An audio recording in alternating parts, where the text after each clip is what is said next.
Paul Stone with the Crux. Glad to be back. Starting off hot tonight. Not very happy. We knew this was going to come. Obviously, I'm talking about the election that just happened. So obviously, I'm keyed into the news. I generally avoid watching the news as much as I can, but I do check in. I read a lot on the news. I don't watch it much on TV. I've got a lot of great feeds that I like checking in with. I do actually check out the news all throughout the day.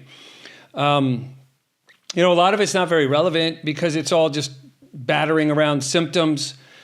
I don't really hear anyone. I don't hear anyone talking about what the solution is. I hear about candidates that run on the word change all the time. God, I don't know when that started, but it's getting really old because the only thing that changes is the government gets bigger and things get worse.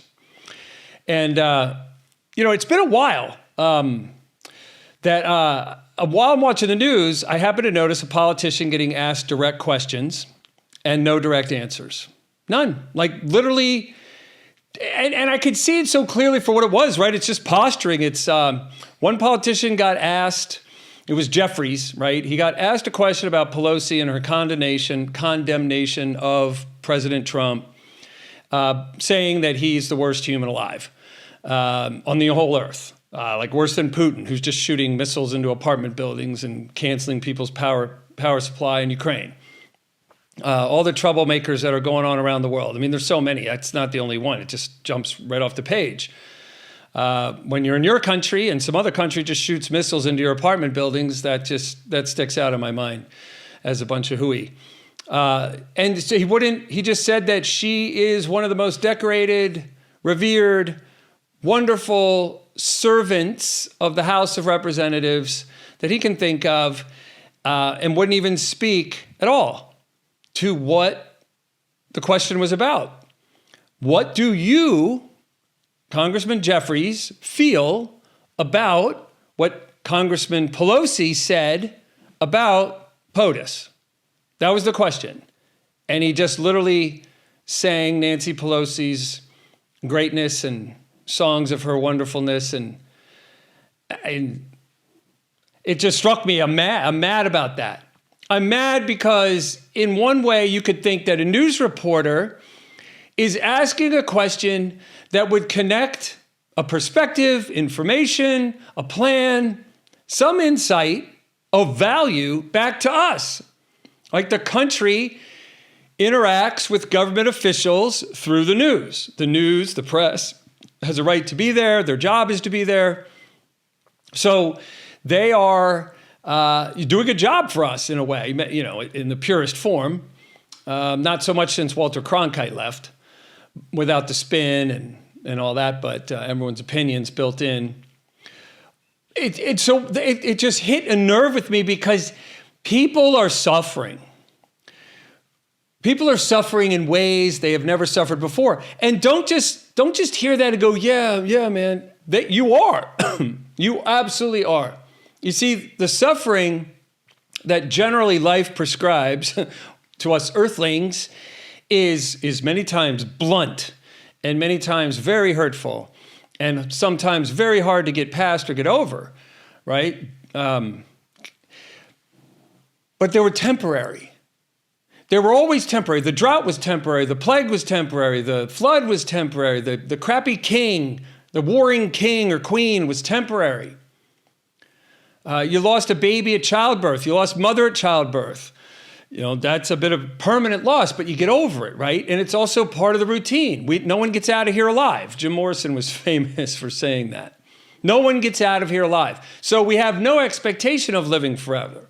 Although that's part of what ails humanity today is the script has flipped from having one hell of a valuable life in the years that you get versus what we do today, which is just try to prolong that life as long as you can. Live as many years as you can. Why? I don't subscribe to that. I've said before, and I don't want to get off tangent, but if I'd followed through on a dream of mine to enter into the Navy, which I was down at Norfolk at one point signing up. And, we'll give you the short version of that. I wanted to be a Navy SEAL like my whole young life, kid, teenager years. Wasn't necessarily something I was I did as soon as I was 18, right? I had a landscape business. I was doing things. I was farting around, trying out new stuff. But had I become a SEAL, which I make no light of how incredibly difficult the gauntlet is to run to ever wear the trident. That's an extraordinarily precious piece of metal that you would pin to one's chest. So had I made it, I'm damn sure I never would have rang that bell. But had I made it and I died on a mission at 26 years old, that's not a life cut short. That's a life fully lived to the maximum potential. But to everyone, bystanders, people listening right now might think, gosh, does he have a death wish? No, I have a living wish. And we're all getting dragged around by society that constantly finds new ways to prolong its existence. When what is the quality of life? I know many can argue you're older, but what is the quality of life of an 80-year-old compared to a 25-year-old? It's vastly different. So I mean no ill will with what I'm trying to point out here, but humanity has been swept away by many things in the last 40, 50 years. Back to our leadership. And what a joke. What business leader, if a business leader submits to an interview, they will do their damnedest to answer the questions put to them. Now, of course, they might want to see the questions before they fire up the cameras and the mic. But they're used to dealing with tough questions because they've had to survive getting fired. And, many of us that have been around the sun a few times, a few decades, right, have been fired from things justly, and maybe we just came up short. And the business said, you don't fit here anymore, or we have to make an example out of you. You came up short and you got to go. So we're used to out here in the real world, outside the Beltway, having to answer tough questions. And we certainly are cognizant of the fact that if we were dodging a question, everyone would see it. Everyone would see that we aren't answering the questions. How the hell is that lost on politicians? Do they literally believe their own BS, that we are unimpressed when they dodge a question? Now, I'm only teeing this up not to make a whole show about it, but to bring in the consciousness of what just happened in New York. Now, Jefferson said, you get the government you deserve. I want to read a couple quotes that I came up with today in a writing I put together, but don't have memorized. We all live in a stream of consciousness, and sometimes we put down some great stuff that we don't remember a few minutes later. No sacred text or enduring philosophy has ever taught that greater government power produces greater human flourishing. And yet, that is our new faith, that salvation can be legislated and prosperity decreed. The newly elected mayor in New York embodies this faith. His victory speech, semi-gentle in tone, got a little raucous there at the end. Very, picking a fight, if you will. Of course, you get to, right? No one's going to we don't get to just fight with our fists anymore, right? It's turned into a world of warriors. I'll call the cops on you. There's a great Bill Burr segment. I actually won't get into that one, but you could look it up. It's about hitting. His buddy's acting like a goofball, and he hits him. It's kind of like that Snickers commercial. Like someone's acting out, you need a Snickers. Today, people might say, do you need a hug? In the old days, we used to just be able to fight it out. So now people can say crazy, terrible things because they know you're not going to come over and beat them up. You're not going to stand outside their door and challenge them to a fight because that's not the world we live in, right? We live in the world where there's lawyers and everyone gets to say crazy crap and hide behind them. And back in the old days, you get into a fight at a bar, they just sent you home. These days, you're going to jail for felonious assault, maybe. So the world has changed. And people get to say crazy stuff and get away with it because there's no consequence. So he's promising a utopian vision for, I guess, just New York City dwellers, not the whole state. It sounded like a hymn to fairness and equality. But behind every promise of collective uplift lies the same error. The belief that equality can be imposed rather than earned. It cannot. The universe itself is governed by balance, not coercion. Last piece. If candidates are a mirror to the public and of the public itself, then we must confront what that reflection shows. The corrosion is not only institutional, it is moral.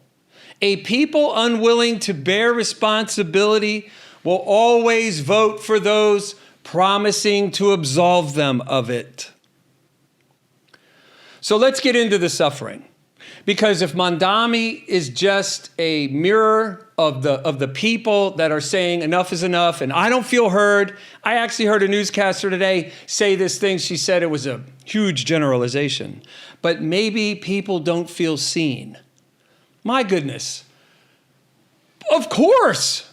Of course. You're led by decades by politicians that don't answer direct questions. They're out there running around inside the Beltway, looking over their little reports and little polling data just on how to figure out how to keep their job. They'll spend 1 year, perhaps, doing something in the office they're elected to, and the balance of their time in that seat, wondering how to get reelected. I've had an old saying, starting to remember a few of them. Let me go, actually, to one my father said that is quite poignant. He said, the government never has enough money to do it right, but they always have enough to do it over. The Obamacare website, one example. There's millions, but that's one, right? They spent X amount of dollars to build the Obamacare website and spent literally $1 billion rebuilding it. You could have built eBay, which is a highly complicated interactive website, for a couple $100 million, I was told, back then, back when this happened, back during Obama's waste of time in the White House. But yes, of course, people aren't heard. People aren't seen. DC is not connecting with people. Trump's campaign certainly did for a minute, but people already seem to have lost faith. And he was asked tonight by Bret Baier if, a woman who was saying she voted for him 3 times would love a response from him on, let's go to boots on the ground, not whatever economists are feeding POTUS about how great the economy's doing, because it's not. The economy isn't about stock market performance, man. It is about people and their wages overwhelming their bills, period. 1, you have to be working. 2, the wages have to be enough to overwhelm the cost of living. And it is the frickin' government that is paying its bills. It doesn't have the money to pay. With money it creates out of thin air. All of the commodities are seeing that. Just like I was watching Congressman Jeffries tonight completely dodge numerous questions that were put to him. The commodities are all watching. The eggs and the chickens and the pork bellies and the orange juice and the coffee, wheat and sugar and energy products are all watching the government create money out of thin air, and they are adjusting their price points accordingly. The evil in it all, now that this has gone on for so long, escaping the vision of the idiots that run our country, the evil in it all is that wages don't go up at the same pace. They drag behind. So please, I've said this so many times, written a book about it. Please let me help you understand. Catch this vision and literally fail to unsee it for the rest of your life here. The government had $6.8 trillion in bills fiscal year 2024. They received $4.9 trillion in revenue. Now, some of that is from money they printed, created out of thin air, the fiscal year before. But we'll just look plainly at the numbers. So they have bills of 6.8, revenue of 4.9. Okay, now this is the crux. This is where the insanity has to stop. This is where we have to recognize there is gravity. Our finances also live under a gravity. We cannot have finances that repel or are immune to the forces around us. This is where you would Google moon buggy astronaut. And you would look at a little clip for a second of an astronaut driving a moon buggy. And then you would recognize the next time you get into your vehicle, it's the same thing. You just don't have to wear a spacesuit. You are living on a frickin' planet. There is gravity. The world watches, Earth watches. Everything sees everything that is happening.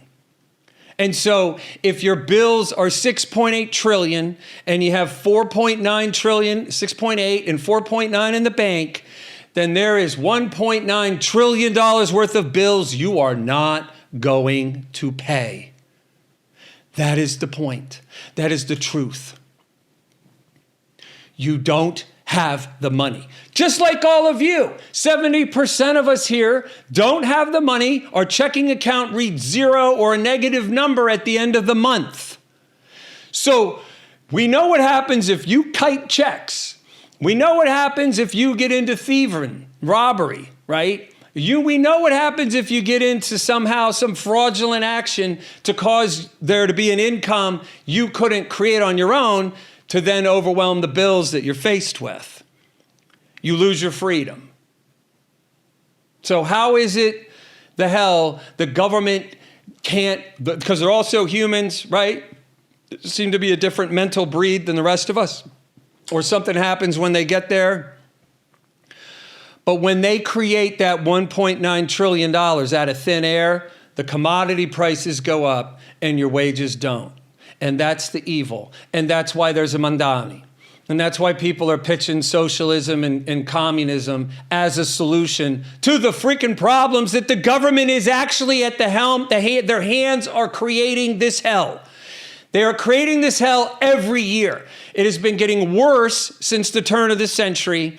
It's gotten a lot worse since the real estate debacle, the 2008 Great Recession, which absolutely, in my opinion, has been a depression ever since. Because what would GDP be? Go look it up. Gross domestic product, right? You got a favorite business, a shoe company, whatever, record label, whatever. It's all, they have costs and they have revenue, right? So GDP says of all the business activity inside of our country, what was that number? How much revenue did America Incorporated do for the year? Gross domestic product, GDP. It's a measurement. That number would absolutely be a negative result without the money created out of thin air by the government. Now you could say, oh my God, let's look it up. Social Security, 1.6 trillion. Medicare, 1.1. Medicaid, 1 trillion. The interest on the debt alone, $1 trillion. The military was 900 billion. So when you start looking at where you want to cut, it's just promises made that cannot mathematically be kept. Politicians that made these promises in the 40s, when Social Security was invented, there were 44 workers for every retiree. Today there's 3. Can you understand that this is the cowardice of the politician that will not come to the podium and tell us the truth? They don't have the money. They don't have the money to fulfill the Social Security, Medicaid, and Medicare promises. And these people getting $2,300, $1,800 a month, that's peanuts anyway. I'm not saying that there is not an easy solution to this.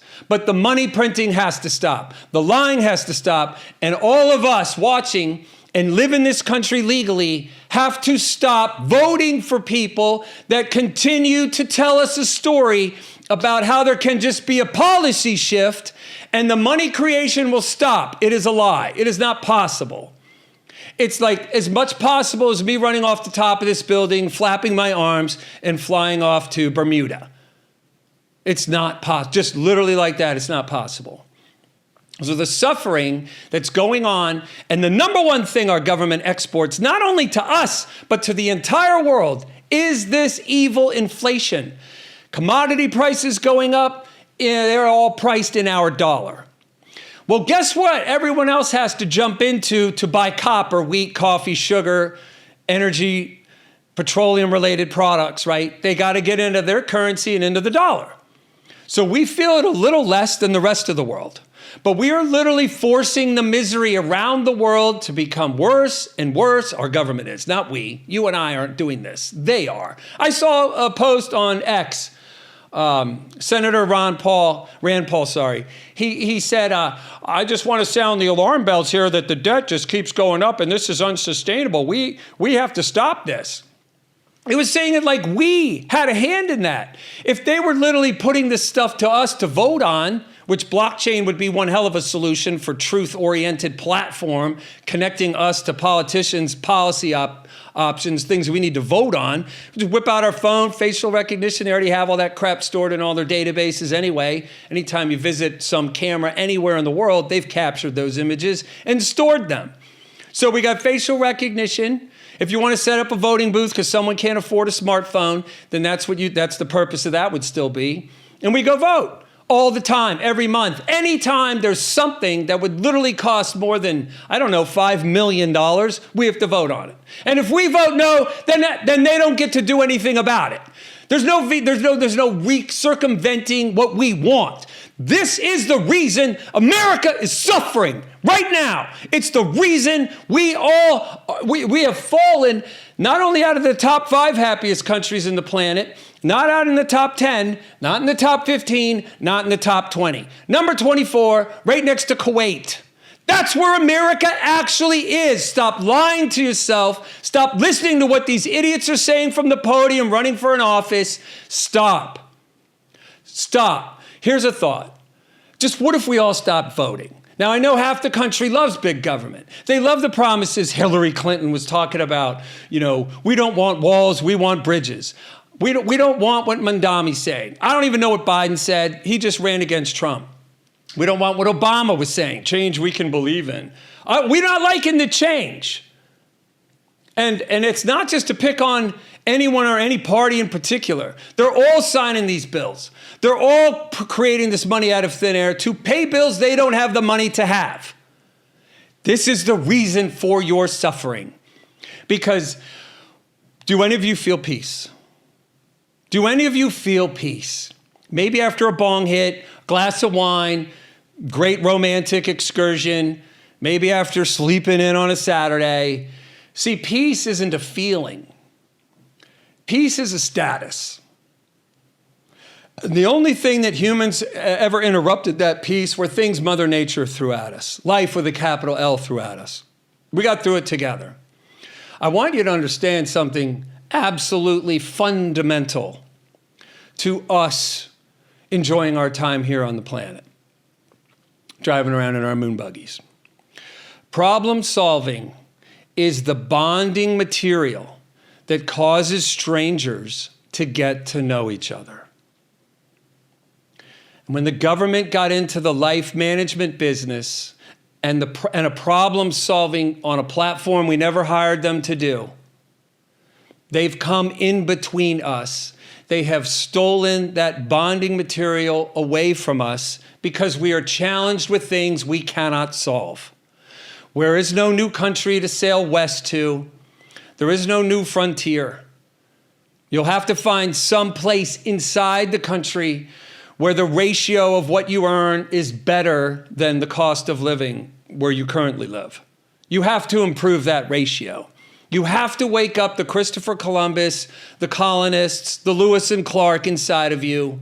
If you ever want to feel like life is like Michael Jordan sailing from the top of the key with his tongue hanging out, slamming the basketball into the net, if you ever want to feel that way permanently and no peace, you are going to have to move. I think peace is a country, and you'll have to move there. When Donald Trump was asked by Bret Baier, and I'm a supporter, right? We had two options. I'm definitely a supporter of President Trump. When he was asked, though, about this woman who reported in that groceries are still going up, in her experience, prices are going higher for groceries, and whatever econ data that he's being fed was to say that, gasoline is down to some multi-year low, and, gasoline and energy, diesel, they transport all the goods to your stores, right? So the cost of energy has an impact on the price of the good that's sitting on a shelf somewhere. or online. And so when his answer just did not land. It wasn't heartfelt. It wasn't, oh my God. I wonder if others are experiencing what she's experiencing. I wonder if others are suffering and they're just a little afraid to make a lot of noise about it because they're just grateful that at least a business-minded person is in the White House right now at a minimum. There's more than that, but at a minimum, right? This party wasn't holding abortion vans at their rally outside in the streets. They weren't celebrating the murdering of unborn babies. I don't want to get into an opinion about whether abortion is okay or not. I can say, though, that a society that is this distracted is moving too fast to try and find any peace they can because they think it's a feeling these days, to pay much attention to ethics and morals and principles, which are actually what founded the country. So if you want to say America is a great country, then start living by the principles that formed it. Start reaching for people that are willing to go to Washington and represent them. But you know, it's a sad, sad truth. When you look at the options that New York City dwellers had. I mean, I like Sliwa, right? The guy walked around. I set up a bit of a vigilante crew a long time ago. I think when Rudy Giuliani was governor or mayor. I'm sorry. I love New York, not from there. Right? He wanted to help protect New Yorkers from the crime that was rampant and no one was doing anything about. I don't know if it was like fishing where you catch and release. Crime was rampant. So I love Sliwa for what he stands for. But who's going to elect someone wearing a beret? Right? Saddam Hussein wore a beret, I think. So, and then you got Cuomo, and then you got Mandami. This is one of the most shocking things about the election. Those were your choices. Those were your choices. New York, throw up in your mouth a little bit, puke down your shirt when you actually face the truth that this is what the pollsters said you would vote for. Is that who you are? Because they are a reflection, not of your character, not of the magic of what you are as an individual human being, but how you're struggling. And we got to stop looking for the solution to come from on high. It's got to come from within. It's got to come, we got to connect this distance. I said recently on an earlier podcast, the 16, 14 inches or so, the distance between our head and our heart. We know these politicians they can't. It's not that they don't give a damn about us. They just can't. They just don't. They don't. They can't. You got to connect those words together. Like maybe they want to, they just can't. They intend to, but they just don't. This is the beauty of what Einstein said that applies here. The mind, the government mind, that creates the problem cannot possess the solution. The mind that created the problem lacks the vision to understand the action it's about to apply or take will cause a problem it will not enjoy. We all pretty much get that walking across the street in full oncoming traffic is not a good idea. We have the vision to realize that taking a step out into the asphalt will cause us harm, so we don't do it. The government doesn't recognize, and it's cowardice at the heart of it. They don't recognize that the $2 trillion or so in bills they get every year that they don't have the money to pay. They're not recognizing that when they create that money out of thin air, 38 trillion of it now, that's not debt. That's just money they didn't have they didn't have the money to pay bills with. That's what it totals up to. Since 34 trillion of that since the year 2000. This is the crux. This is the reason for the suffering here and around the globe. This is the reason why wars can happen, because all governments learned from Nixon that they can just hook themselves up to their own financial power supply and create money out of thin air, and then they can go do stuff that they weren't, by limits and by their constitutions, certainly by ours, weren't allowed to go and do. They have the ability to go do stuff without your say, without your vote. They only check in with you to get elected. They throw polling data against what you're all about. They form their little platform based on what they think you'll vote for. They go to the money says great, and they win.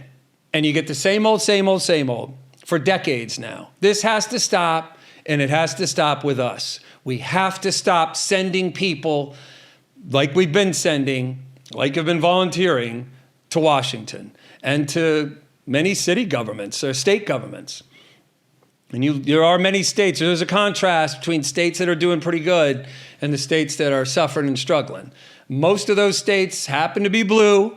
They seem to be taking a lot of things for granted. They certainly might have great connections back to Washington for some funding they weren't entitled to. And that's the last piece.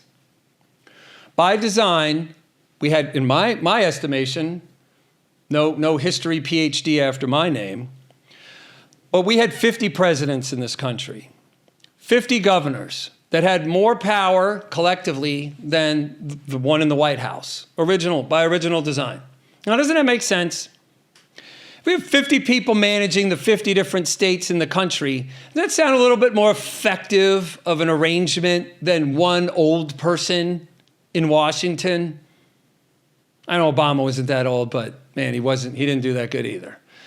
Let's say deaf or just overwhelmed. How the hell is one person going to manage the affairs of 350 million people carved up into 50 different states? They're not.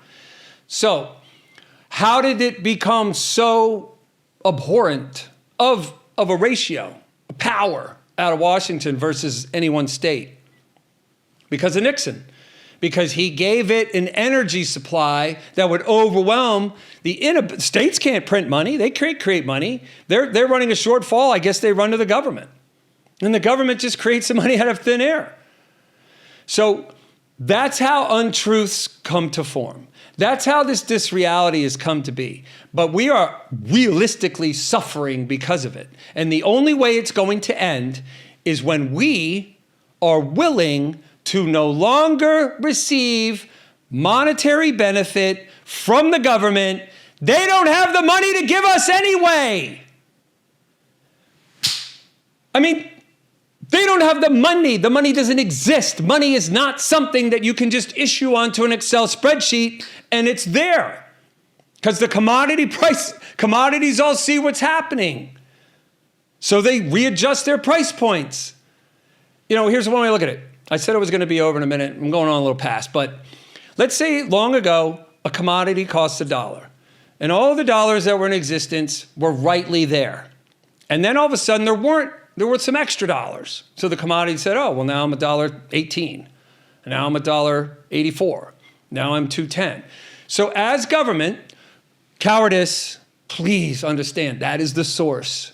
It is their cowardice where they won't come to the podium long ago and tell us what promises were made long ago that can't be fulfilled anymore. We're not going to destroy your country's currency to keep paying these bills because as they print, the costs go up. They have to create more money year after year after year. Bills are here, print the revenues here, create this money out of thin air, costs go up. Create the money out of thin air, costs go up. So they are literally pushing the suffering upon you worse and worse and worse every year. This is what has to stop. I don't know how this movement gets started. I've thought of standing up with a PA system in the back of a pickup truck at a Walmart parking lot. This seems a little easier. Hopefully my friends, WABC and elsewhere, will help me reach more of you. But this is the crux. This is the reason a communist mayor was just elected in the Empire State of America, perhaps the financial capital of the world. I'm sure Beijing and Tokyo and London would love to say something about that.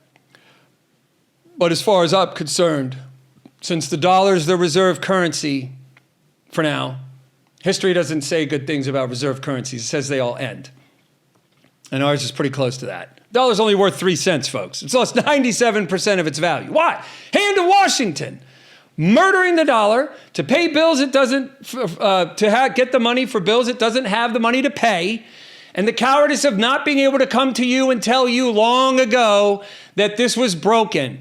And we have to offload Social Security, Medicaid, and Medicare to something else. How about the revenue generation side of our economy? How about inviting businesses in somehow to find ways to generate revenue that could cover the costs of Social Security, Medicaid, and Medicare?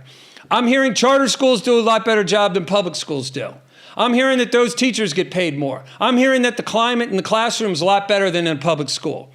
Why can't we just rip all of this stuff out of the government's hands? Let's shrink that government back to a size we want it to be, like a tenth of what it is right now. It's just supposed to be a conduit between us with a problem and where the solution is. They're the middleman.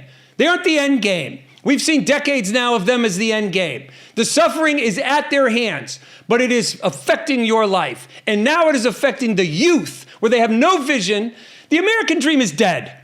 All these retards on TV, sorry to call names, I wish I could retract that. All these folks on TV and the news or wherever they are that continue to say maybe the American dream is dying. It's dead. It's dead when people and their wages don't overwhelm their bills. It's dead. And the youth is really now seeing that because they don't see themselves owning the ground they're sleeping over. They don't see themselves with a couple of kids and a couple of vacations a year and a lake cabin when they're 60. They don't see saving money. They don't trust a 401k or an IRA. They don't trust that the government's going to be here or the dollar's going to be here in 5 to 10 years. Why should they? The trajectory we're on is Rome.